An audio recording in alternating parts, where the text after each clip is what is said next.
Muy bien. Bueno, ante todo, bienvenidos a esta tercera mesa redonda de la jornada de hoy. Yo empezaría agradeciendo a nuestros tres participantes en la mesa el que se hayan mostrado dispuestos a debatir y a departir sobre estos temas. Y bueno, en mi papel de moderador, me parece que me corresponde presentar de alguna manera la situación.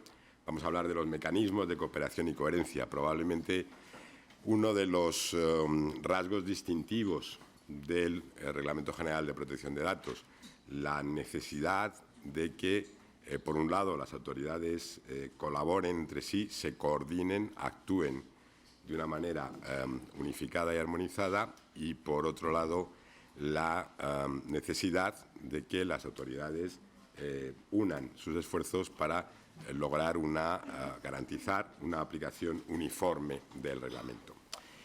Estamos hablando de unos mecanismos que tienen un engarce, que tienen una continuidad, por así decirlo.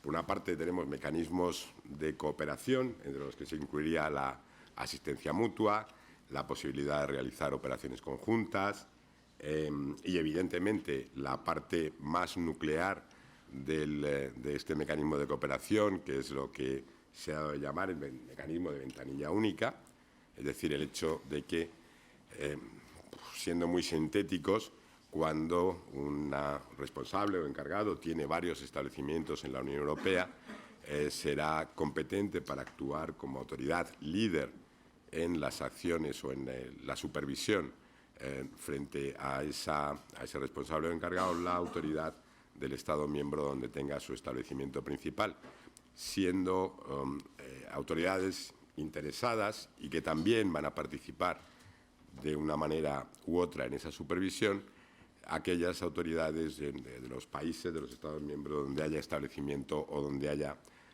personas afectadas significativamente por el tratamiento.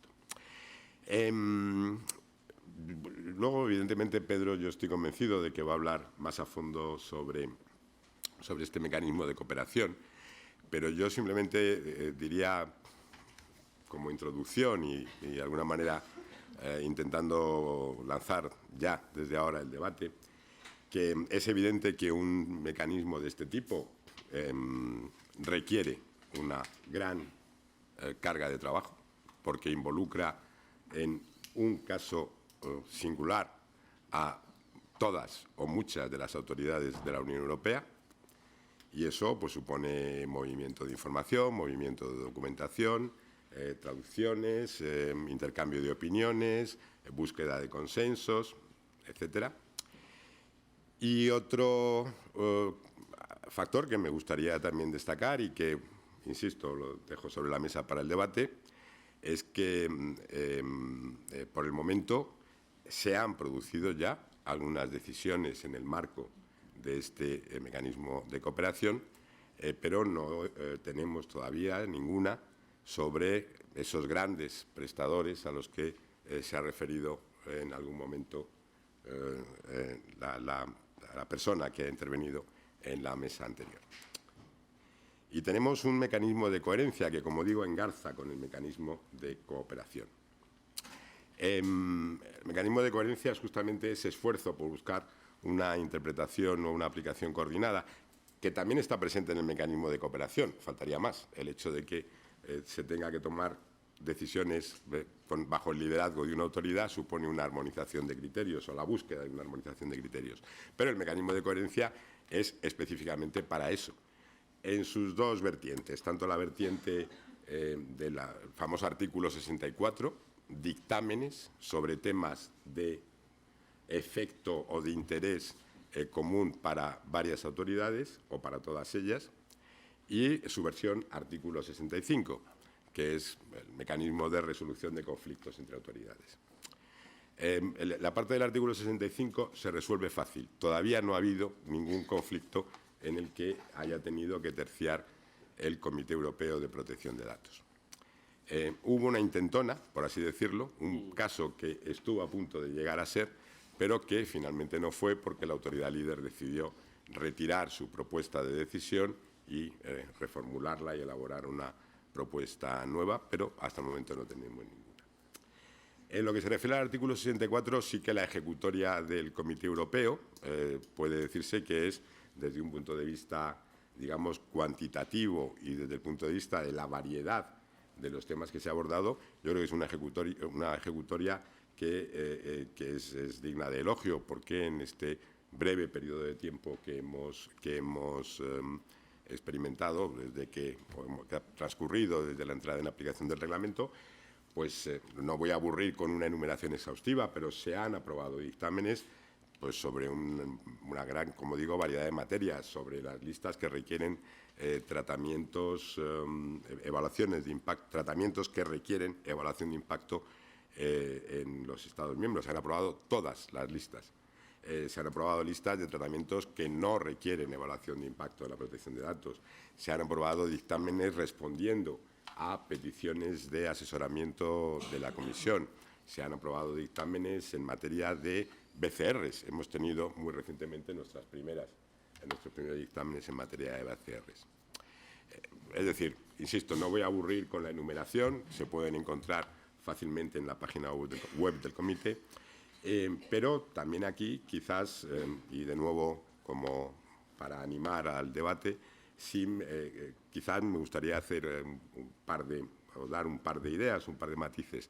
Y es que, efectivamente, tal y como está configurado este mecanismo de coherencia en el marco del RGPD, pues nos encontramos con una serie de limitaciones que, bueno, pueden tener un impacto en el desarrollo futuro. Por un lado, el procedimiento está poco desarrollado dentro del propio reglamento. Eso se ha resuelto parcialmente gracias a la propia actividad del comité, pero es cierto que, digamos, el reglamento no nos da todos los mimbres para desarrollar esa actividad.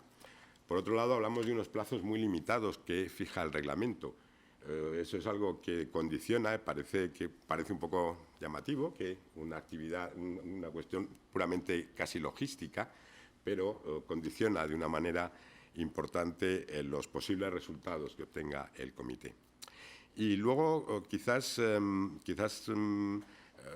también un último punto, y es que mientras que la mayor parte de estos dictámenes se han producido en relación con, digamos, posiciones del comité sobre decisiones que tienen que tomar las autoridades de los Estados miembros en una serie de materias tasadas, todavía no tenemos una idea clara de cuál puede ser el alcance de la otra posibilidad, que es aquella en que la Comisión, una de las autoridades o la presidencia del comité solicitan un dictamen del comité en materias de interés general o que afectan a varios Estados miembros.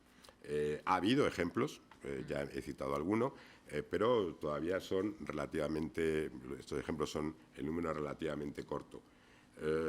Quizá cabría preguntarse por qué las autoridades no han utilizado más este mecanismo. ¿Se podría utilizar más? ¿Sería útil utilizarlo más para aclarar determinadas cuestiones?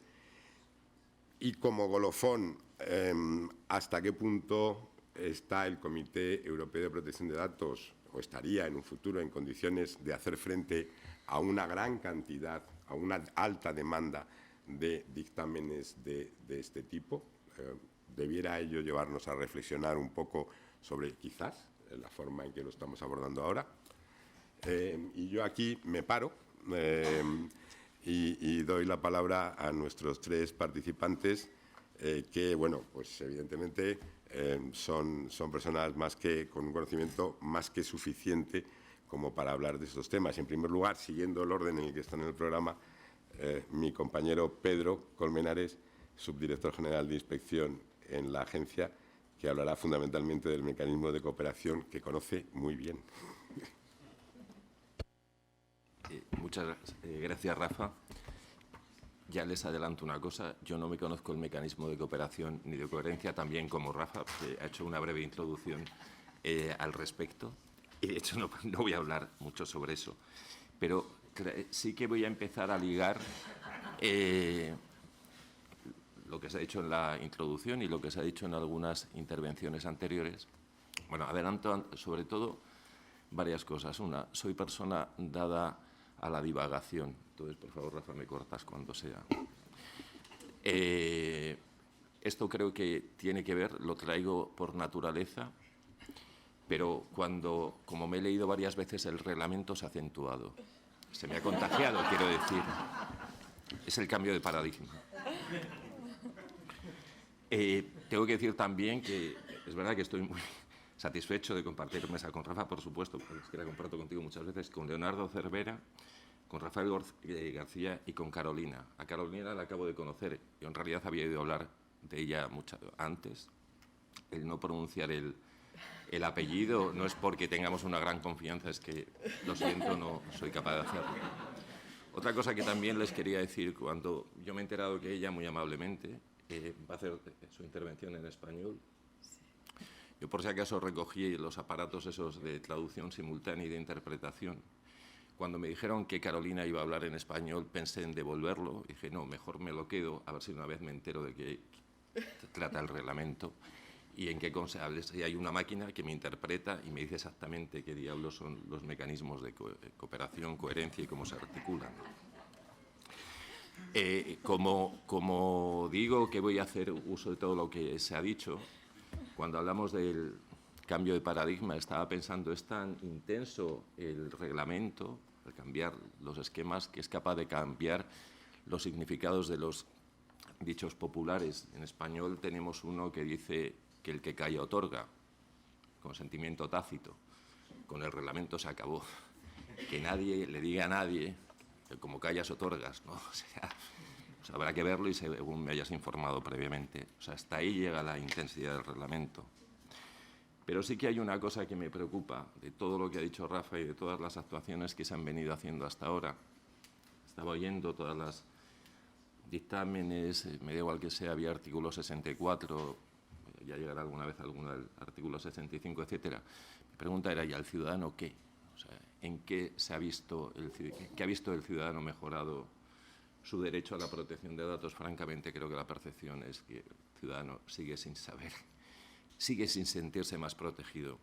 Fíjense que antes, cuando David estaba hablando de los derechos fundamentales y decía todos tenemos, creo que todos sabemos dónde empieza y dónde acaba, la circunstancia de que yo pueda hablar libremente en cualquier sitio, expresar mis ideas, ¿no?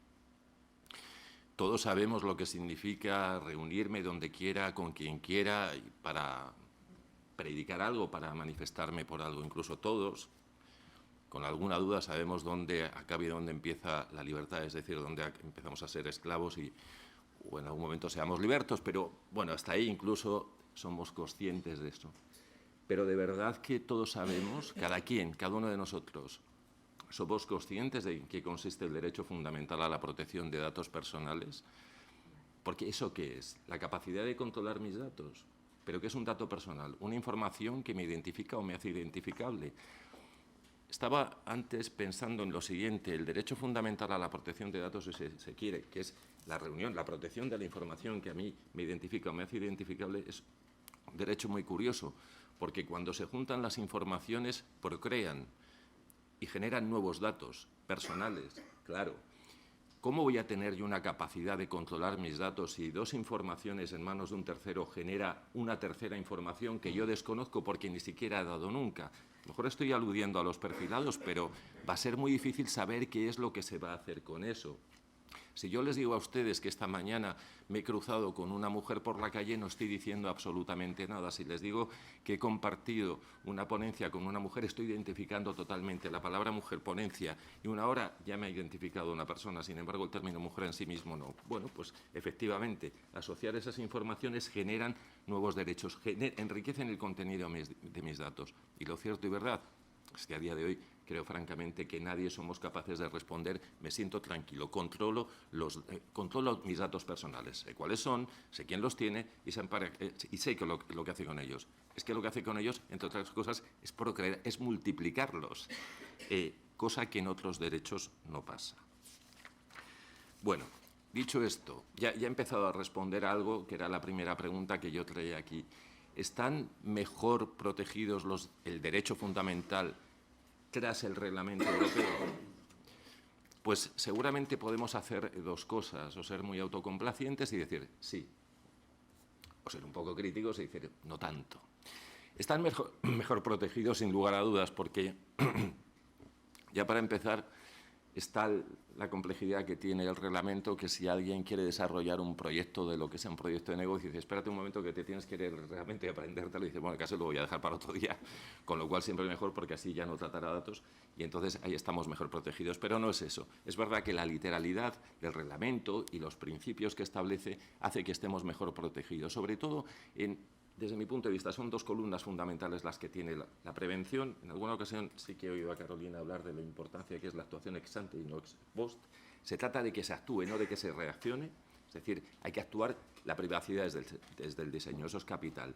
Y eso es una obligación que se impone a todos los responsables y nos consta que la mayoría de los responsables han ido adaptando sus esquemas, sus tratamientos con esa perspectiva. Y desde ese punto de vista, por el propio discurrir de las cosas, los derechos están mejor protegidos.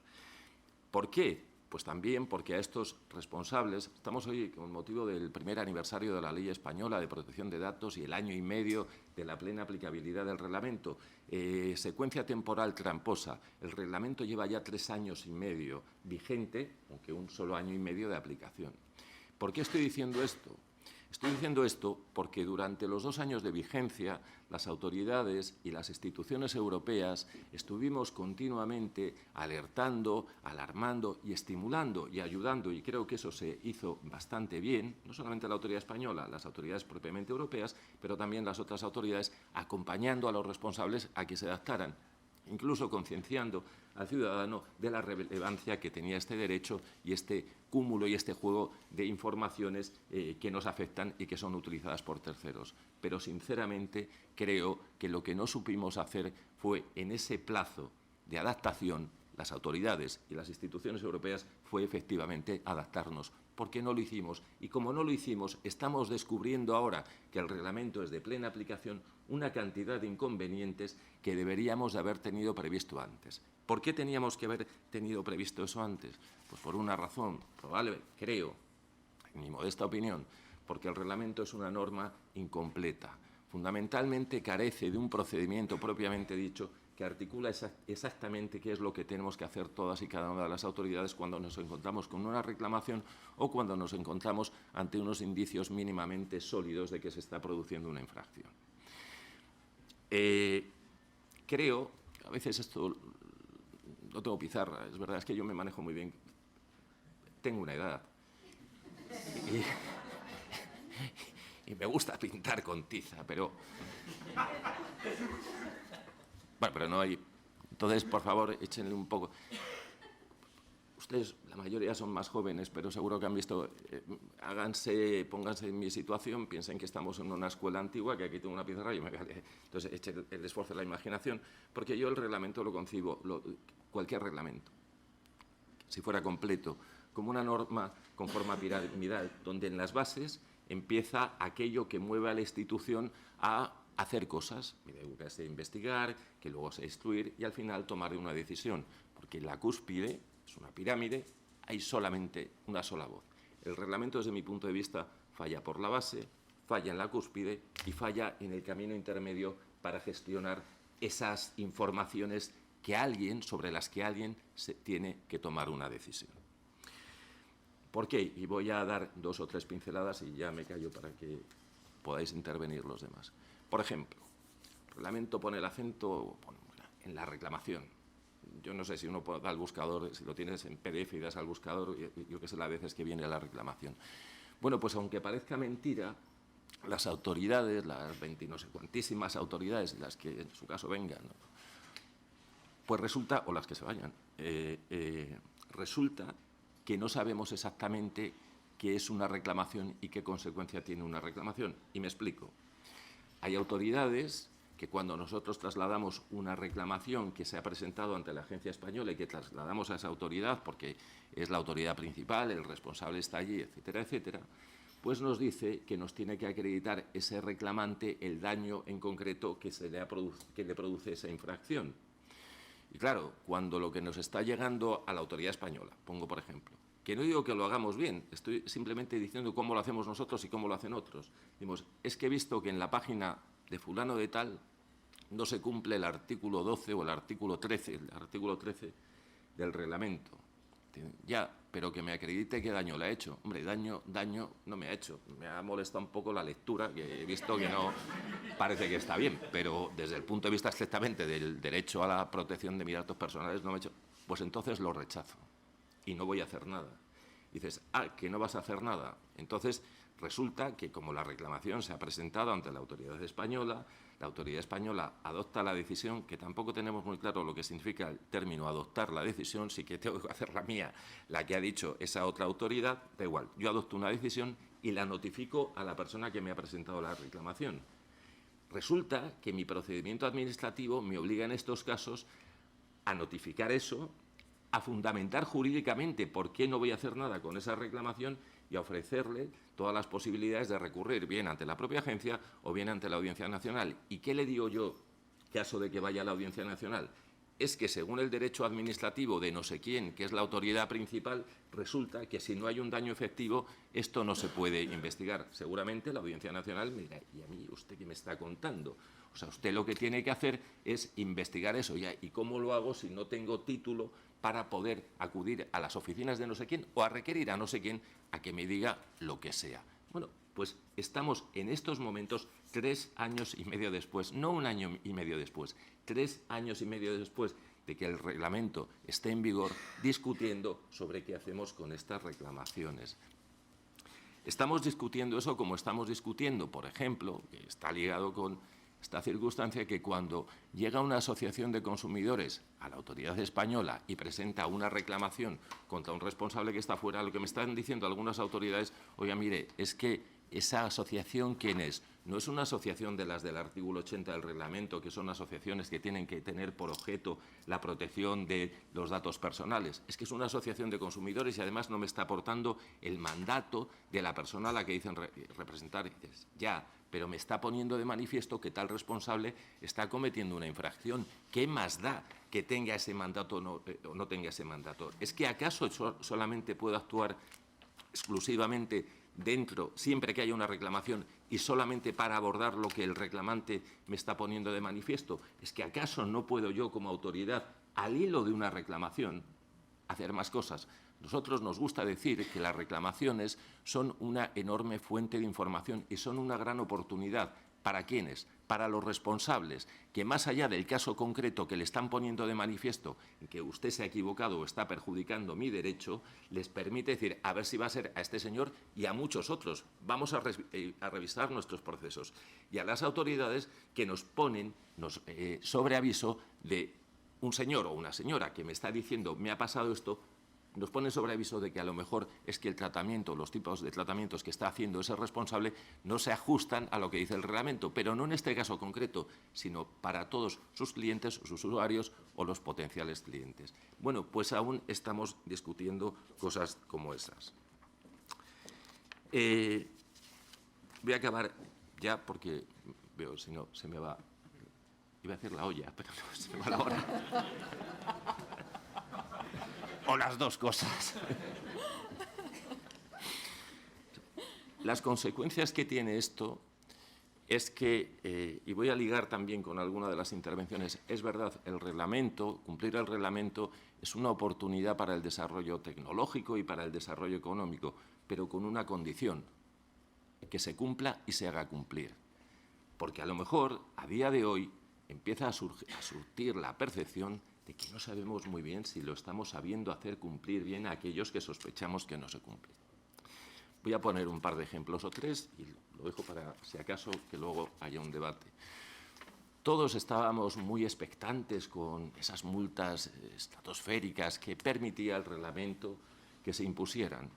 Y es verdad que un 21 de enero del año 2019, de este año, una autoridad europea anunció que iniciaba unas actuaciones contra un responsable que todos tenemos aquí en mente y consideraba que la infracción que estaba cometiendo, una infracción, por cierto, de naturaleza continuada, porque en último término tenía que ver con la información, con la información que ofrecía este responsable, ese comportamiento era merecedor de una multa de 50 millones de euros. Y esto lo dijo una autoridad.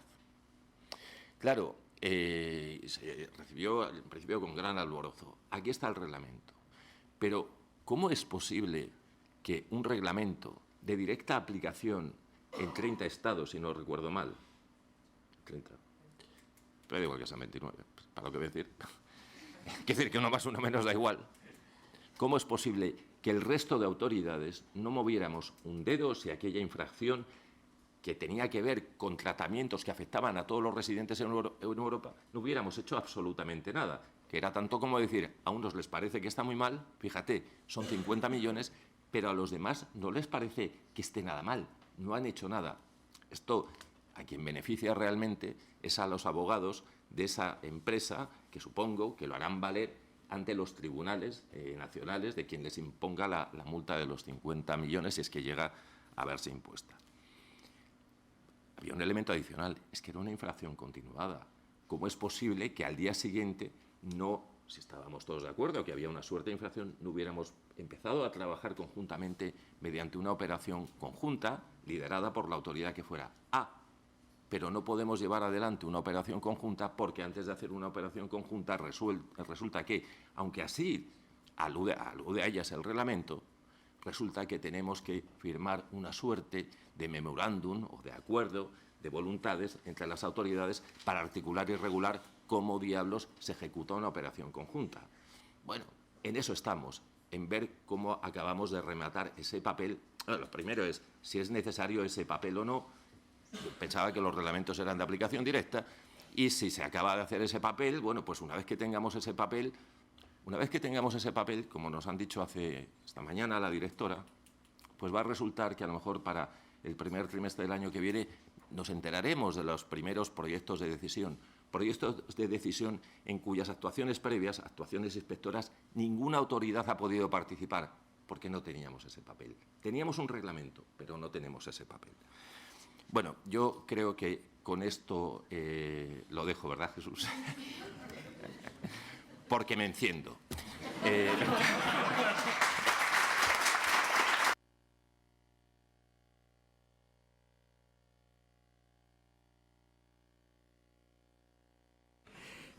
Muchas gracias, Pedro. Se dice en España que quien menos respeto demuestra a los santos es el sacristán, porque es el que está todo el tiempo sacándoles el polvo, colocándolos y demás. Y realmente, Pedro, demuestras esa visión crítica de los santos con los que te toca lidiar diariamente. Aunque es verdad que, bueno, de hecho, presentado de una manera realmente magistral y que permite lanzar mensajes importantes de una manera digerible. Y pasamos ahora mismo a Leonardo Cervera, director del Supervisor Europeo de Protección de Datos, andaluz de Málaga y buen amigo. Leonardo, cuando quieras, por favor. Muchas gracias, Rafael. En primer lugar, muchas gracias a los organizadores por invitarme y a todos ustedes por estar aquí en el comienzo de un puente. Yo no soy consciente de eso porque en Bruselas no tenemos este puente, pero al llegar aquí me he dado cuenta que efectivamente la fecha no es la mejor. Y tengo que hacer una confesión, que es que soy un poco responsable de que hoy estemos aquí, porque en una de las veces que vine a Madrid, pues vine a hacer una visita a Paco Fonseca y le dije, oye, mira, Paco, que a Mar España se le acaba el mandato y pensábamos que era una cosa inminente y habría que organizar alguna cosa para agradecerle el trabajo que ha hecho, porque es un trabajo extraordinario. Y Paco dijo, pues claro, por supuesto, pues nos ponemos manos a la obra. Y hablé también con Andrea y le dije, por favor, reserva en tu calendario esta fecha porque quiero que vengas, porque vamos a hacer esto para Mar y tal y cual. Y al final, bueno, pues empezamos a montar algo. Cuando los compañeros de la agencia se enteraron, dijeron, hombre, ¿cómo va a ser que la Comisión Europea o el supervisor organicen una cosa sobre la ley española? Le corresponde a la agencia española organizarlo. Y yo dije, pues, por supuesto, me parece muy bien, con tal de poder hacer lo que yo quiero, que es agradecerle a Mar el trabajo que ha hecho. O sea, que yo en realidad he venido aquí para eso. Y entonces, lo que quiero...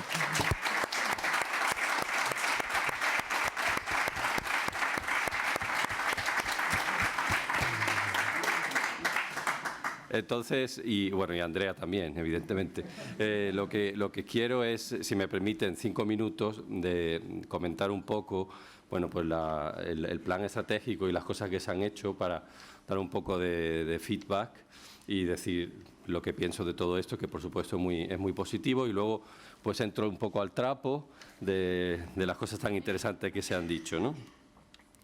Bueno, pues yo creo que estamos todos de acuerdo que el trabajo que ha hecho Mar y ha hecho la agencia en estos 4 años y medio es espectacular. ¿Por qué? Porque verdaderamente ninguna directora o director o ninguna agencia española de protección de datos se ha encontrado con unos desafíos del calado que se ha encontrado la agencia en estos años y que se ha puesto de manifiesto.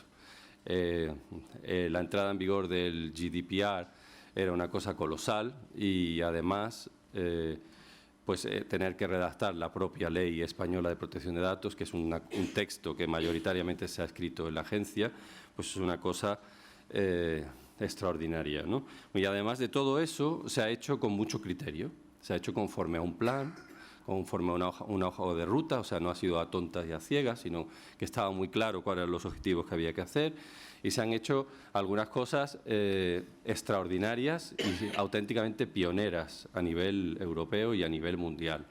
Por ejemplo, esto de la mediación que Mar ha mencionado es verdaderamente pionero. Creo que solamente los ingleses y los holandeses hacen algo parecido, pero desde luego en estas latitudes de derecho, digamos, derecho romano, derecho administrativo, derecho continental, es muy pionero y ha sido una magnífica idea que ayuda, desde luego, a facilitar que el trabajo de la agencia se centre en lo que es efectivamente más importante, donde no se puede dar una solución por otro medio.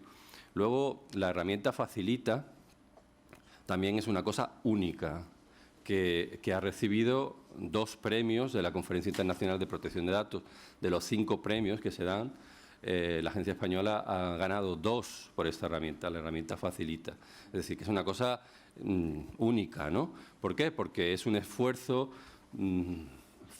enorme por intentar ayudar a las pymes al cumplimiento de la ley y eso es precisamente el modelo que exige el GDPR, ¿no? Y bueno, pues ya lo que verdaderamente me ha dejado impresionado ha sido este último esfuerzo que está haciendo Mar con la responsabilidad social corporativa de la agencia, que es extremadamente pionero, y ese, desde luego, ya se lo he dicho a Jesús, antes lo copio, porque es una cosa extraordinaria intentar alinear, digamos, la labor de una autoridad pública con los objetivos de la Agenda 2030.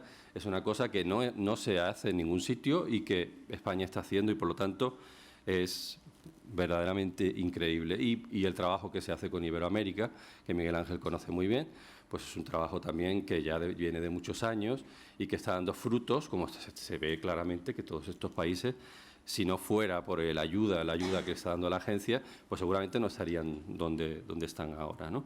Entonces, bueno, eso es lo primero y lo importante, reconocer el trabajo, la pasión y el buen hacer que se ha hecho en estos años, y que, bueno, aunque Mar, por desgracia para ella, tendrá todavía que seguir algún tiempo, pero hay un momento en que hay que hacer balance, porque es muy sano, y yo creo que este era el momento de hacer balance, y me ha encantado poder hacerlo. Ahora, hablando del tema más espinoso de la cooperación, lo primero que tengo que decir es que yo todo lo que diga lo digo bajo la supervisión de mi presidenta. ¿Por qué? Tenemos la presidenta del Comité Europeo de Protección de Datos aquí, y ella es la autoridad y la que tiene la última palabra. Eso va por delante, y es la manera que se funciona en las instituciones europeas. Es decir, la persona que preside es la persona que toma las decisiones y que decide lo que se hace. O sea, todo lo que nosotros podamos hacer aquí es un debate, un intercambio de ideas, pero la última palabra la tiene Andrea, y como ella además va a tener la última palabra, pues por lo tanto yo quiero que eso se diga por delante. Se puede criticar mucho el reglamento, se puede criticar mucho el trabajo del comité, y seguro que hay razones para hacerlo, pero hay también que pensar un poco lo mucho que se ha avanzado y de dónde estábamos y dónde estamos ahora. Eso es importante, porque si no, se cae en una actitud crítica que a veces no es justa con la realidad. Entonces, donde estábamos, donde empecé yo hace 20 años en la protección de datos, era que teníamos 20 leyes nacionales diferentes, con 20 autoridades de protección de datos diferentes, con competencias y poderes diferentes y con una aplicación práctica de la Ley de Protección de Datos diferente. Esa era la realidad. Cuando yo empecé, la ley española ponía multas de 100 millones de pesetas y la mayoría de los países europeos, las autoridades de protección de datos eran poco menos que ombudsman que mandaban cartas y recomendaban y no ponían multas, por poner solamente un ejemplo, ¿no? Ese fue el punto de partida. Con el GDPR hemos avanzado mucho porque ya no tenemos 25 leyes diferentes, ya solamente tenemos una ley, más o menos, porque tampoco el GDPR lo armoniza todo, pero hay una ley, lo cual es un gran avance. Pero la anomalía del sistema es que seguimos teniendo 25 autoridades que aplican una ley. Lo normal hubiera sido que cuando se va a por una ley, se va también por una autoridad que aplica la ley en supuestos transfronterizos. Eso hubiera sido lo normal. Pero por razones políticas se decidió que no, que Europa no estaba todavía lista para esa, digamos, Autoridad Europea de Protección de Datos y se recurrió al mecanismo del Comité Europeo de Protección de Datos, que es una especie de compromiso. Pero las autoridades de protección de datos en la Unión Europea hoy en día sí tienen todas los mismos poderes, no como antes. Ahora sí que todas tienen los mismos poderes sancionadores y las mismas facultades. Y existe un mecanismo, que es el mecanismo del comité, para que todas esas autoridades de protección de datos apliquen la ley, en efecto, en realidad, de la misma manera. Que ese es el propósito del comité, que es asegurar la consistencia. En otras palabras, que todo el mundo lo haga de la misma manera. Con lo cual, aunque el modelo no es el ideal, se aproxima bastante a donde queremos llegar. ¿Qué se dice? ¿Se puede criticar al comité porque tiene deficiencias? Por supuesto, es claro que se puede hacer. Pero también hay que pensar en que estamos en un comité de reciente creación. No se puede enseñar a un niño a correr antes de andar. Primero hay que enseñar al niño a andar. Y una vez que el niño ya anda con seguridad, podemos empezar a pensar a mandar al niño a competiciones de atletismo. Lo que se ha hecho en este año y medio ha sido la creación logística del comité. Y eso es un trabajo ingente que solo las personas que están muy directamente involucradas con el trabajo lo saben, ¿no?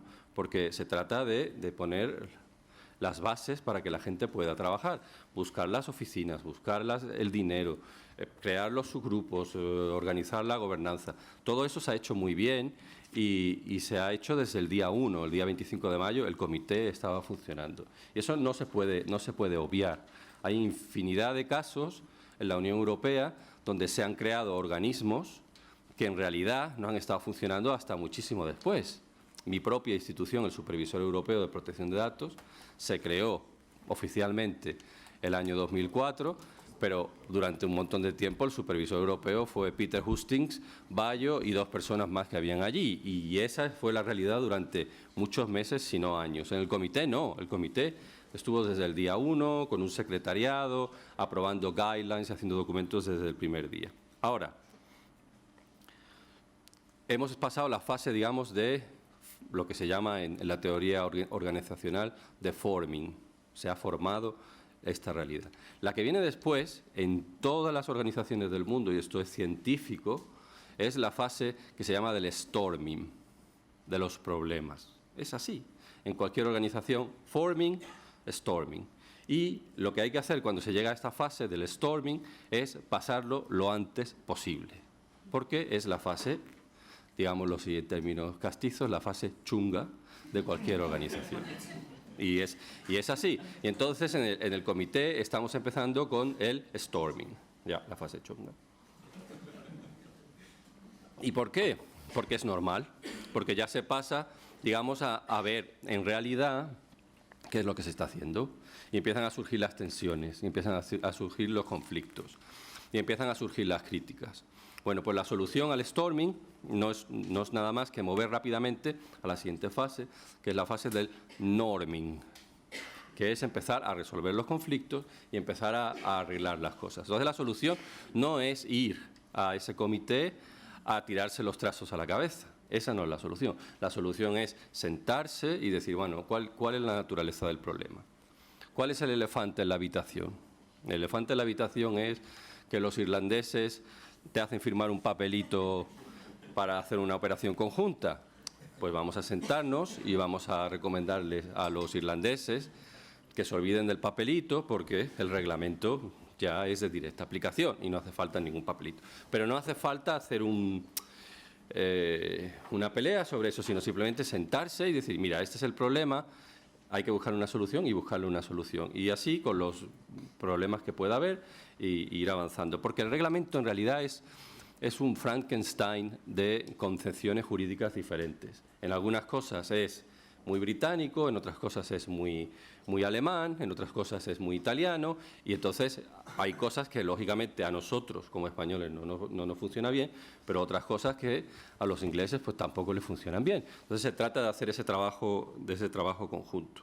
Entonces, a todas esas críticas yo lo que diría es: sí, vamos a sentarnos, vamos a hacer el norming de una manera civilizada, y eso es exactamente lo que el comité está haciendo ahora mismo. Y eso es algo que seguramente Andrea les contará a ustedes. En la última reunión del lunes, pues ha habido una discusión estratégica de los miembros del comité, donde este tipo de preocupaciones se han puesto sobre la mesa, y creo que la semana próxima hay una reunión estratégica de los miembros del comité, donde se van a empezar a tomar una serie de decisiones para solucionar ese tipo de problemas.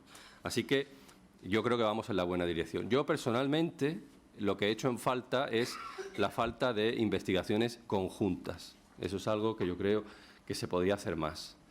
Tiene dificultad técnica porque, claro, hay que movilizar los recursos y coordinar muchas cosas, pero no sé, si se pudiera hacer, el comité pudiera lanzar una investigación a nivel europeo sobre un determinado sector y se hiciera de manera coordinada, yo creo que eso ayudaría mucho. Pero bueno, ese tipo de cosas son las que se van a poner sobre la mesa seguramente ahora y se van a empezar a hacer, ahora que ya vamos a pasar de andar a correr, ¿no? Ese es y el IDPS, el supervisor, pues está allí para ayudar en lo que pueda. Pero no es la labor del supervisor a reemplazar o hacer el trabajo que corresponde a las autoridades nacionales. El supervisor provee una serie de recursos al secretariado, que por cierto se ha reforzado ahora con 5 nuevos miembros, y cuando haya una necesidad de proveer más recursos se proveerá. Pero nadie puede pedirle al supervisor que venga a hacer un trabajo que no le corresponde. El trabajo es de los miembros del comité. El supervisor es un miembro también, pero es el más pequeñito, digámoslo así, por el impacto que pueda tener sobre los ciudadanos. Y lo último que quiero decir, y ya termino, es hacer una reflexión de por qué es tan importante que esto del reglamento y del comité se solucione bien. Porque va más allá del tema de la protección de datos. ¿Por qué lo digo? Porque ahora mismo la Unión Europea, y lo estarán viendo si siguen un poco la actualidad política comunitaria, la Unión Europea se encuentra en un momento delicado. Tiene una presión muy fuerte por parte de otros competidores a nivel mundial, China y Estados Unidos, por ser más específico, que están poniendo en cuestión pues, el modelo europeo y la competitividad de nuestra industria. Entonces, claro, es una batalla que hay que librar, y es una batalla que hay que librar bien. Es decir, hay que librar la batalla para ganarla, no para perderla, lógicamente. Entonces, en el pasado se ha perdido algunas batallas. Se ha perdido la batalla de la competitividad en la industria digital, y por desgracia, a día de hoy, los grandes players son americanos, no son europeos. Por eso ahora en la Comisión Europea se está empezando a hablar ya de recuperar la soberanía digital, para que haya players europeos al mismo nivel que los americanos. Y bueno, hay un problema grande que es una batalla también en tema de valores. ¿Por qué? Porque, claro, no se trata de luchar esta batalla sobre la base de a ver quién hace las cosas más baratas o el quien hace las cosas con menos protección, porque esa batalla a los chinos no se la vamos a ganar. Los chinos siempre nos van a ganar en esa batalla de reducir costes o de reducir protección social. Eso no es inteligente. La solución es hacer las cosas a nuestra manera, al modelo europeo, y luchar la batalla en nuestro territorio. Y el GDPR ha sido el primer ejemplo a nivel mundial donde la Unión Europea, haciendo las cosas a su manera, sin renunciar a sus valores y sus principios, ha ganado la batalla. Cuando empezamos con esto del GDPR, la gente decía, estáis locos, jamás lo vais a conseguir, los europeos estáis muy mal con esto de la protección de datos, le dais demasiada importancia. No, nosotros hemos seguido y al final 130 países del mundo van hacia el GDPR y el GDPR se ha convertido en el estándar mundial. Pues tenemos que hacer lo mismo para todo lo demás. Europa tiene que sentar sus propios estándares sobre la base de nuestros valores, el respeto del individuo, el humanismo, la democracia, la justicia, y eso todo hay que hacerlo así. Por ejemplo, ahora con la inteligencia artificial tenemos que hacer exactamente igual.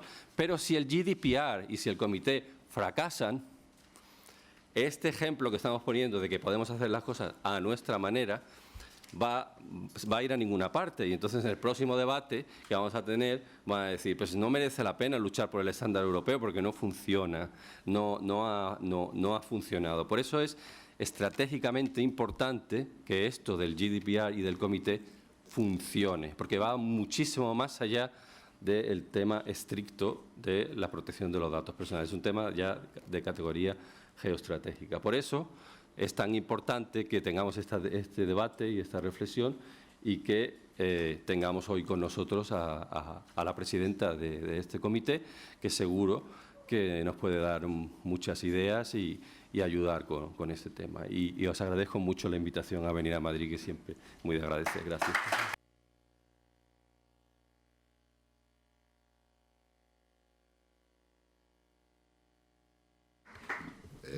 Muchas gracias, Leonardo, por una presentación en clave absolutamente positiva y de futuro.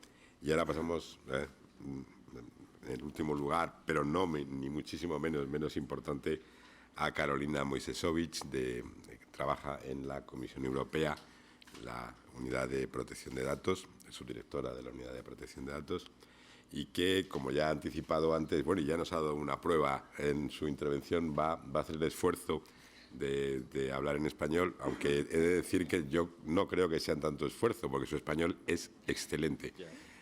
Carolina, cuando quieras. Muchas gracias, Rafael.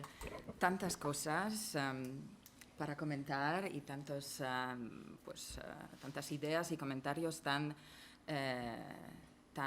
interesantes. Pues primero, Pedro, si me permites, empiezo contigo. Sí hemos mejorado, hemos mejorado, claro. Y aquí muchísimas gracias, Leonardo, sí que hemos mejorado. Tenemos una ley, una interpretación y una aplicación única, con todos los problemas que tenemos. Y aquí tengo que decir un poquito, lo hemos dicho, quisimos otra forma de enforcement, quisimos una agencia europea, una cosa un poco más armonizada en las manos de un cuerpo europeo, pero los Estados miembros nos han dicho que no. Y Rafael se va a acordar muy bien a todas las negociaciones. Los Estados miembros querían una proximidad a sus ciudadanos, querían autoridades nacionales independientes y fuertes, y querían dar a sus ciudadanos las posibilidades de dirigirse al Tribunal Nacional. Y esto es la consecuencia del sistema de cooperación y cohesión que se desarrolló. No hay una regla de procedimiento muy clara en este respecto. No la puede haber porque la Unión tiene que respetar el principio de la autonomía procedural de los Estados miembros. Así que ni tenemos la base jurídica que nos permite armonizar o prever un procedimiento armonizado. Eso no es comparable con el derecho de competencia, donde el enforcer principal es la Comisión y pues el Reglamento 1/2003 es uno que aplica la Comisión, y ahí también hay autoridades nacionales que aplican sus leyes de procedimiento administrativo. Lo que hemos intentado de hacer en el texto del reglamento es de prever instrumentos que permiten y esfuerzan un poco, empujan, estimulan la cooperación entre las autoridades independientes de los Estados miembros, equipándolas y con los instrumentos, y aquí estoy pensando sobre todo en el artículo 61 y 62 del reglamento, así que son todas las posibilidades de requerir asistencia mutua y las operaciones conjuntas, y hemos previsto también la armonización de los poderes y y la necesidad de ponerse de acuerdo en la interpretación del reglamento en todos los casos transfronterizos. Muchísimas gracias. ¿Hay problemas en principio? Sí, probablemente, y hay hay una cierta necesidad de acostumbrarse a las diferencias de los procedimientos administrativos nacionales, de una u otra forma de respetar los derechos de defensa, de cómo los tribunales nacionales lo requieren, y para que una decisión puede mantenerse en el tribunal después cuando un juez la revise, no pueden faltar elementos no puede faltar todo el campo de due process rights. Eso tiene que estar respetado, y no se puede hacer recortes en este sentido.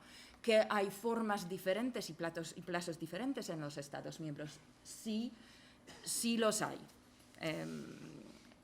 Claramente los hay, pero pues, de nuestro punto de vista, el reglamento prevé bastante flexibilidad para poder encontrar medios de cooperación y medios de encontrar una decisión consensual que, pues, al fin y al cabo, permita a todas las autoridades defender las decisiones que al fin y al cabo en muchos casos van a tener que tomar también en el nivel nacional, todas las autoridades interesadas en los casos cuando hay un rechazo, por ejemplo, de una queja por una autoridad interesada.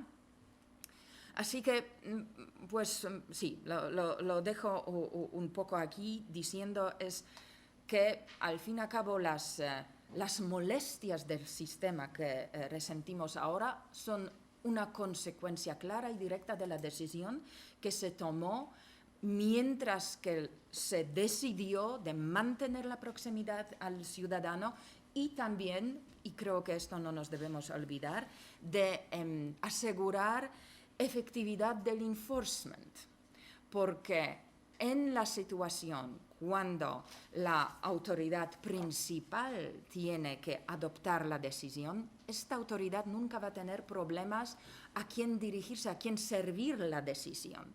Si hubiera sido el caso de una autoridad española que tiene servir una decisión, no lo sé si es en término apropiado, una decisión administrativa a una empresa que tiene su sede principal en el sentido del reglamento en un otro Estado miembro, eso no es tan claro, y probablemente esta autoridad española en esta situación hubiera tenido que recurrir a la ayuda de otra autoridad o inclusive de la cooperación judicial. Así que esas son las consecuencias de una decisión muy consciente y muy importante, teniendo en cuenta el hecho que, al fin y al cabo, estamos aquí hablando de derechos fundamentales. Otro comentario que has hecho, ¿qué hacemos? Tenemos este acento sobre la reclamación, pero si no podemos, si un interesado no nos puede demostrar estar afectuado individualmente, no puedo adoptar una decisión que va a cambiar su posición jurídica en el sentido de derecho administrativo. Pues las autoridades todas pueden actuar ex officio. Cuando se ve que hay un comportamiento que podría infringir el reglamento, una autoridad abre el caso y actúa. No necesita de esperar una queja, una reclamación, y sus capacidades de actuar o teniendo en cuenta las funciones que las autoridades tienen que cumplir, y es controlar la aplicación del reglamento y hacerlo aplicar. Esto no está reducido solo a una respuesta a una reclamación. Otro comentario quería hacer sobre el artículo 64, lo que mencionaste tú, Rafael, y las posibilidades de utilizarlo un poquito más. 64.2 sobre todo, porque 64.1 prevé muy claramente las situaciones en las cuales se puede pronunciar el Comité Europeo puede pronunciar los dictámenes. Y aquí me permito un pequeño comentario que para la Comisión ha siempre sido un poquito sorprendente, que también en el ámbito del artículo 64.1 las diferencias entre las listas por los estos Data Protection Impact Assessments. Nosotros siempre hemos esperado que las diferencias entre las listas van a estar mínimas, que al fin y al cabo el comité va a utilizar esta posibilidad para armonizar más. Al fin y al cabo hemos acabado en una situación de una multitud de listas en el sentido del artículo 35, apartado 4, y pues ahí estamos un poquito pensando tantas quejas sobre la falta del procedimiento, cuando el comité tiene directamente una posibilidad de armonizar directamente, no lo sé si la siempre utiliza. Pero pasando ahora al artículo 64.2. Aquí sí, se lo puede utilizar, quizás se lo va a poder utilizar un poquito más, pero acabamos de tener una discusión en el seno del comité sobre la posibilidad de desarrollar o decidir sobre un tema muy sensible, un tema que también estaba discutido un poquito hoy aquí, y la decisión ha sido vía cuál vía este tema será debatido. Vía la vía del artículo 64.2, el dictamen del artículo 64.2, o vía de las líneas directrices. Y ambos instrumentos tienen ventajas y desventajas y se prestan a situaciones muy diferentes. El artículo 64.2 tiene plazos muy concretos y no permite involucración, o ya por los plazos mismos, porque creo que el reglamento no reduce esta posibilidad, de incluir la consulta pública. Significa cuando el comité y las autoridades se deciden elegir la vía del artículo 64.2, simplemente por los plazos que el artículo prevé, no van a poder tener la opinión de stakeholders, no van a poder tener en cuenta la opinión pública sobre algunas cuestiones que quizás afectan muchos business models y donde del mero punto de vista de la afectación de stakeholders, una consulta hubiera sido apropiada. Las líneas directrices a veces requieren más tiempo, cogen más tiempo y se puede discutir las cosas más a fondo. Tienen también, como ustedes han visto, pues son más o menos amplias y varían de 15 páginas estamos trabajando sobre algunas que van a tener casi 50. Pero permiten una reflexión más a fondo y permiten incluir las opiniones de del público, de stakeholders, que siempre están enriqueciendo la discusión entre los enforcers. ¿Qué más? Todo esto y todas estas molestias sobre las cuales Pedro se estaba quejando y algunas cosas tan positivas que estaba mencionando Leonardo, vamos a recoger en la comisión, vamos a recoger ahora en el documento de evaluación y una cierta revisión, una reflexión sobre el funcionamiento del reglamento durante los 2 últimos años. Aquí la opinión del Consejo y por lo tanto de los Estados miembros hasta ahora no ha sido bastante en el sentido bastante clara que hay que embarcar reflexión sobre algunos puntos, pero por ningún modo deberíamos embarcar en la discusión del cambio directo del reglamento después de haberlo aplicado solo en un tiempo tan corto.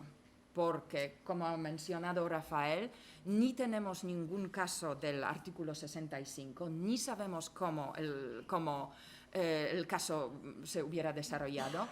Estamos todavía en las molestias del principio, donde las autoridades están descubriendo sí mismos, porque esto sí que ha sido el cambio de paradigma, la forma de cooperar entre las autoridades.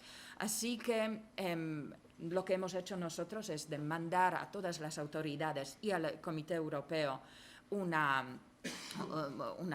lista de cuestiones que son bastante precisas en lo que se refiere a la posibilidad de aplicar en particular capítulos 7 y 5 en el reglamento, y vamos también mirar evaluar la aplicación del reglamento en otros campos, pero no pensamos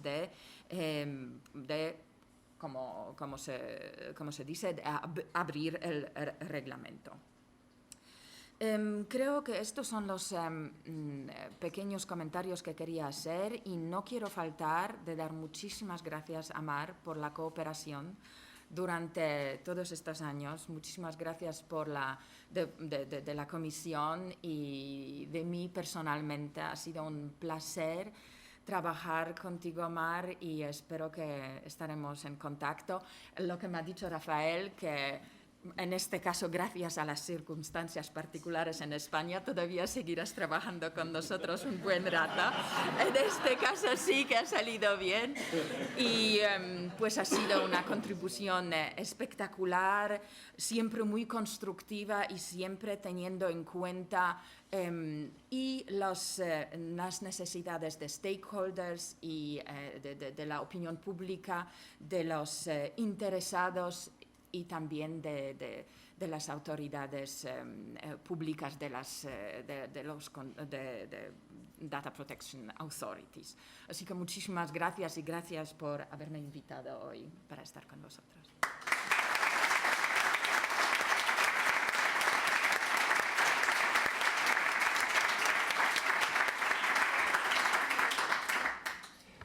Muchísimas gracias, Carolina, no voy a hablar en nombre de Mar, por tus palabras, pero sí por tu intervención y insisto, por el esfuerzo que has hecho en dirigirte a nosotros en español, que ya han podido todos todo el mundo comprobar que, como yo decía, no era tan gran esfuerzo.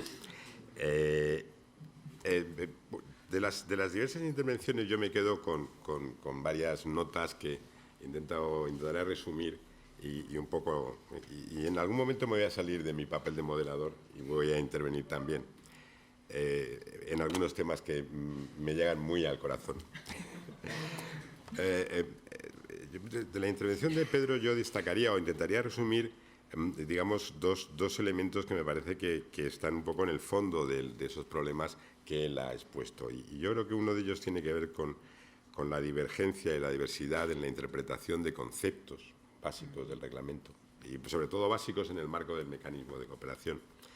Y por otro lado también la referencia a la diversidad en los procedimientos nacionales que lógicamente ante la ausencia de un procedimiento detallado dentro del reglamento, tienen que venir a complementar las 4 pinceladas que el reglamento nos proporciona desde el punto de vista procedimental. Y yo incluso hablaría, yo no sé si a lo mejor yendo demasiado lejos, la interpretación hasta cierto punto interesada que se puede, o la utilización interesada que se puede hacer de esas divergencias entre los procedimientos nacionales. Y en ese sentido, quizá engarzo, resumiendo con lo que decía Leonardo, que nos señalaba cómo podemos estar en una etapa, hablando no tanto del mecanismo de cooperación como del propio Comité Europeo de Protección de Datos, en una etapa natural de su evolución como organización, y es verdad que es una organización que es muy reciente. Es verdad que somos herederos del grupo del artículo 29, pero realmente es una herencia casi simplemente en cuanto a quienes componemos el grupo, porque en todo lo demás las diferencias son importantes. Y lo engarzaba un poco en el sentido de esta necesidad, que yo creo que es el mensaje con el que me quedo de la intervención de Leonardo, de la necesidad de sentarnos y hablar de una forma constructiva. Y quizá yo aquí intervengo para estar totalmente de acuerdo y para decir, uniéndome a Pedro, que por el momento eso todavía nos está costando, la posibilidad de sentarnos a hablar de esa manera constructiva. Y aquí, también entrando un poco de las intervenciones de Carolina y Leonardo, mi intervención ya no como moderador, en los 2 casos habéis hecho referencia a que el sistema actual que tenemos de cooperación es la alternativa, de alguna manera exigida por los Estados, a la posibilidad de que hubiera una autoridad europea de protección de datos. Bien, yo no dudo de que eso ocurriera así en los despachos antes de que se presentara la primera propuesta de Reglamento General de Protección de Datos, pero en aquella propuesta no había una autoridad europea, había una única autoridad líder, que era una autoridad nacional que actuaba como autoridad líder y que actuaba sin consultas y sin realmente una necesidad importante de tomar en cuenta. Es decir, y frente a ese modelo es frente al que los Estados miembros intentaron introducir todos estos elementos de proximidad. Yo no sé lo que habría ocurrido si la autoridad que se hubiera propuesto hubiera sido realmente una autoridad europea. Es posible que, como digo, en las fases previas a que esa propuesta se presentara formalmente, los Estados ya manifestaran su total oposición a que eso se planteara y, por tanto, la alternativa. Y siguiendo un poco con lo que Carolina comentaba, es verdad que, claro, muchos de esas complicaciones que surgen ahora no son sino una necesidad imperiosa de intentar resolver problemas que esa solución planteaba. Hemos hablado de los tribunales y en su momento Carolina lo recuerda muy bien, las discusiones. ¿Cómo podemos pensar que un ciudadano español que plantea una reclamación por algo que le ha ocurrido en España y se la plantea a una autoridad como la española, que actuaría de buzón, y esa reclamación va a Alemania, a Reino Unido, a Italia, a Irlanda, y la autoridad de ese país no le da la razón al ciudadano que reclama, que podría tener que reclamar ante los tribunales de aquel país? Aquellas discusiones fueron, y recuerdo informes de los servicios jurídicos del Consejo divergentes con los de la Comisión, de los servicios jurídicos de la Comisión. Por eso digo que sí me gustaría subrayar que ese tema, yo creo que no tenemos que confundirnos de este modelo es el heredero de qué, o es la consecuencia de qué, que me parece que es importante.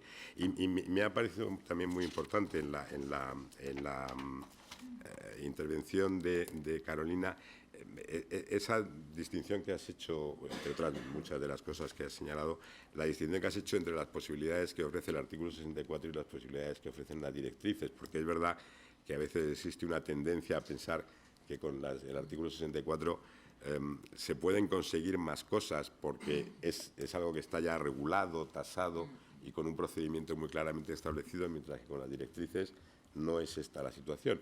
Pero en la práctica realmente esas directrices tienen también un valor, y en la medida en que son unas directrices que se publican y que demuestran la posición del comité, generan unas expectativas y marcan que también cumple su función. Yo no sé si he resumido bien o si algo quedaría. tenemos 7, 8 minutitos, o bien para que los participantes en la mesa se interpelen entre sí. Si me permite solo un comentario sobre las líneas directrices. Ahora el comité, cuando adopta las líneas directrices como un cuerpo europeo, está vinculado a la jurisprudencia europea, y estas líneas directrices, sobre la base de la jurisprudencia europea, tienen siempre que respetar dos principios. Primero, despiertan expectativas legítimas y no pueden permitir discriminación, así que el cuerpo que lo ha adoptado no puede, ha dado una expresión de cómo va a interpretar una cierta norma jurídica, cómo va a ejercer su margen de maniobra interpretando una cierta norma jurídica, esta legitimate expectation. Y otro principio muy importante aquí es la prohibición de discriminación. Así que la autoridad no va a poder interpretar la norma diferentemente, no en el ámbito del mismo caso, no solo en el ámbito del mismo caso, sino también en varios casos que se refieren a la misma norma.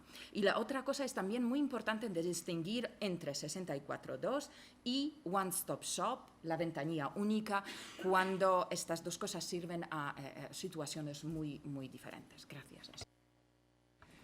Muchas gracias por la precisión, Carolina. Bien, y ya tenemos una primera pregunta entre el público.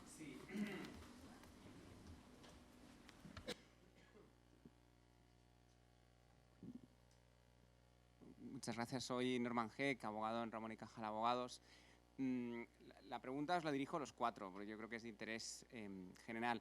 Como sabéis, las autoridades de protección alemanas han publicado una guía que establece una especie de fórmula para calcular cómo se deben imponer las sanciones de reglamento.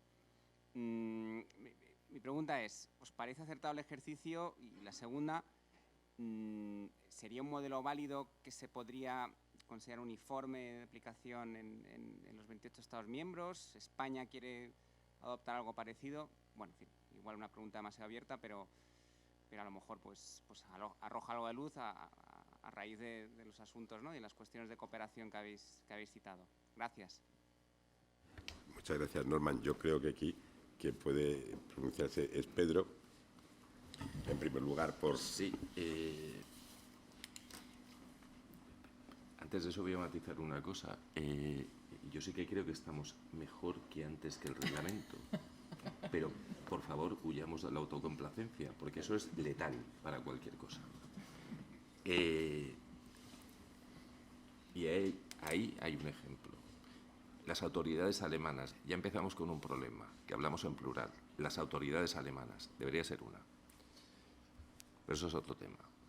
Han adoptado su modelo de determinación de multas. Eso quiere decir que las demás autoridades podemos adoptar un modelo. Se está trabajando en el seno de los grupos de trabajo en efectivamente adoptar una herramienta de tal suerte que se homologue la aplicación de los criterios a la hora de determinar la multa administrativa que en su caso corresponda.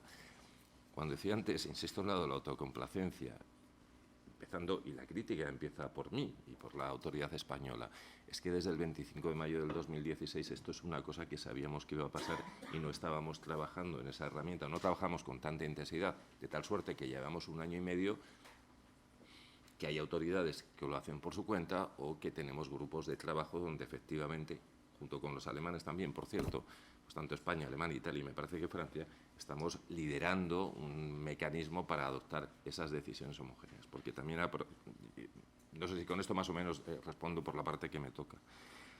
Eso, y ya voy a aprovechar solamente para matizar un par de cosas. Cuando estamos hablando de la coherencia y de los mecanismos de coherencia, me parece que normalmente estamos hablando de los procedimientos transfronterizos, sean tratados como locales o sean tratados propiamente como transfronterizos con la participación de más de una autoridad. A mí me parece que hay una cosa que se nos escapa un poco, creo, y a lo mejor me podéis corregir, es que, digamos, hay como 3 procedimientos propiamente dichos: el transfronterizo como tal, el transfronterizo que se trata como local, y un procedimiento del que yo creo que nos olvidamos muchas veces, que son los procedimientos estrictamente nacionales, que también son procedimientos europeos precisamente porque hay que aplicar la misma norma. Pero como a priori no hay que dar, por decirlo de alguna manera, cuentas a las otras autoridades, podemos encontrarnos con una suerte de divergencias. Hace nada, creo que ha sido la semana pasada, en una reunión, una de las cosas que puso de manifiesto algunas autoridades es que, oiga, es que no damos abasto para ir a por todo tipo de reclamaciones o todo tipo de investigaciones, y además nuestra autoridad, como otra, selecciona determinados sectores estratégicos, con lo cual nos podemos encontrar que ante infracciones equivalentes por razones estratégicas o por escasez de medios, en unos lugares esté abordando determinados tratamientos que hacen determinados responsables de un sector y en otros estados otros, lo cual me pregunto si a la larga no puede también incluso distorsionar de alguna manera las políticas de competencia, el desarrollo económico de según país e incluso la invitación a que proliferen una suerte de paraísos del tratamiento de datos en el propio territorio europeo. No sé si con esto, y le agradezco la pregunta porque me ha permitido contar otras cosas. Gracias, Pedro. Carolina, ¿querías añadir algo? Rafael, sí, nosotros pensamos que no debería ya haber tantas líneas directrices nacionales, sino líneas directrices europeas, solo del comité. Y si hay las líneas directrices nacionales, porque el comité europeo no basta, pues por lo menos que siguen exactamente en la misma línea, que tenemos ejemplos de líneas directrices nacionales donde esta cuestión de la convergencia entre las líneas directrices se puede plantear. Pedro, tu comentario sobre los casos nacionales. Sí, claro, estos son casos europeos y creo que la coherencia en estos casos, si justo se hubiera podido, por si acaso hace falta, conseguir vía el artículo 64.2, porque estos casos no pasan por la ventanilla única. Y pues en estos casos quizás habrá que esperar un poquito más, si hay cuestiones, vía de armonización clásica en el derecho europeo, llegar vía cuestiones prejudiciales al Tribunal de Justicia. Y también, gracias por la pregunta y porque así puedo responder a otra cosa que te quería comentar y todavía no he conseguido. El caso sobre los que mencionaste, que una autoridad, 50 millones en el año pasado. A mí es muy importante mencionar que la autoridad esta evaluó un caso, no único y continuado, sino un caso donde los hechos se acabaron antes de entrar en vigor del reglamento. Por lo menos así lo presentaron en su decisión. Pero por eso no tenían que pasar por la ventanilla única, por la cooperación del artículo 60 y sí, y también calcularon la multa en una forma muy diferente porque calcularon la multa todavía sobre la base de ley nacional que implementaba la Directiva 95. Creo que es muy importante porque lo mismo que ha hecho CNIL para también ya después de que se aplica el reglamento, en un caso donde evaluó solo el comportamiento de este responsable en su territorio. Y así que captaron también efectos solo en sus territorios. Y aparte de eso, aquí hay una cuestión prejudicial que justo estamos tratando, que aborda un poquito este tema, que viene del Tribunal de Amberes, donde justo se cuestionará la interpretación del artículo 58.5, que aborda también la cuestión de qué pasaba con los casos antes del 25 de mayo, si hay un poco esta infracción única y continua, cómo se la trata, y si inclusive los tribunales pierden la competencia en el momento de entrada en vigor o de aplicación del reglamento. Gracias. Un par de matices. Yo, por la información que tengo del caso de Gakenil y Google, no era un caso concreto, era una suerte de tratamiento que obviamente lo tenía que analizar la CNIL solamente respecto a los efectos que tenía en Francia, precisamente porque no podía trascender a su propio territorio, pero eran tratamientos que se estaban produciendo en el resto de Europa. Entonces, obviamente ellos lo hacían con la aplicación en su territorio y no podían valorar lo que pasaba en otros, pero en otros estaba pasando exactamente lo mismo, no había ahí ninguna diferencia.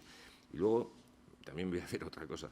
Casualmente esa decisión se adoptó el 20 de enero, se anunció el 20 de enero, porque naturalmente todos los europeos nos creímos a pies juntillas, de que Google el 21 de enero a las 23:59, todavía cuando adoptaba decisiones que afectaban a los millones de europeos, esas decisiones se adoptaban en California, salvo por lo que se refería al derecho del olvido, pero cuando pasó el minuto siguiente, a las 0 horas, la verdad que no sabemos exactamente si hablan ellos de hora de California o de hora de Europa, y dentro de Europa de qué uso horario, entonces ya las decisiones se adoptaban en Europa, y entonces ya, porque ya se adoptan concretamente en Irlanda. Entonces, hasta el 21 de enero cualquier autoridad era competente. A partir del día 22 de enero la cosa ha cambiado, porque ya digo, posiblemente tecnológicamente se puede hacer así, pero desde luego nadie lo cuestionamos. Que no pasa nada, que tenemos que empezar, sí.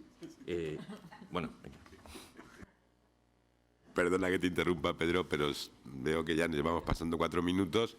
Quiero que Leonardo, si quiere tener una última intervención y añadir algo, lo pueda hacer, y ya pasamos luego a las clausuras. Gracias, Rafael. Un minuto. Por supuesto, Pedro, no hay que caer en la complacencia, eso sería un error, pero la evaluación hay que hacerla de manera justa, yo pienso.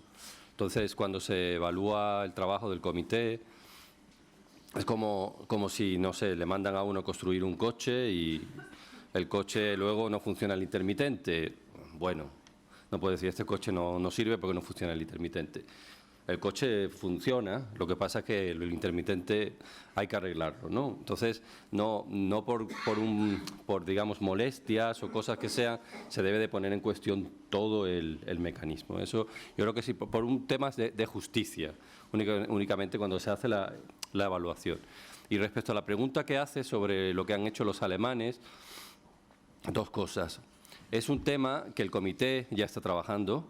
De hecho, hay 2 grupos de trabajo que se dedican específicamente sobre la armonización de las sanciones al grupo del enforcement, y luego hay uno concreto sobre la armonización del importe de las sanciones. Es decir, es un tema que está bajo control. Lo que pasa es que primero hay que hacer un inventario y hay que empezar a poner la información junta. Eso no se puede hacer de la noche a la mañana. Y lo de los alemanes es un caso un poco especial, porque los alemanes son un poco como mini Europe. Ellos son un país muy federal, que tienen varias autoridades de protección de datos, muy activas todas ellas, entonces ellos realmente necesitan estos mecanismos de cooperación interna para ponerse de acuerdo. No es como en España, que las decisiones la toma la agencia española y en el comité de dirección vuestro. Ellos no, ellos necesitan coordinarse todos estos landers y tomar una decisión. Entonces, aunque es verdad que lo ideal es que las decisiones sean a nivel europeo, un país como Alemania tiene una larga tradición de hacer este tipo de cosas y no se deben de extrapolar como que ya los alemanes no cumplen con Europa o van por su lado. Responde a su propia necesidad que tienen de coordinar internamente. Las autoridades alemanas son muy leales con el comité y trabajan muy bien y son muy europeas, y no me gustaría que se saliera de aquí con la impresión de que los alemanes están tomando decisiones por su cuenta y ahora los demás tenemos que ir a la zaga de ellos. No es así. Ellos están coordinando internamente. Gracias. Muchísimas gracias, Leonardo. Bueno, ya nos hemos pasado bastante rato. Simplemente volver a agradecer a los participantes en la mesa por sus intervenciones. Yo creo que el hecho de que nos hayamos pasado demuestra que realmente han sido muy interesantes, y simplemente pedirles que se unan a mí en aplaudirles y agradecerles su trabajo.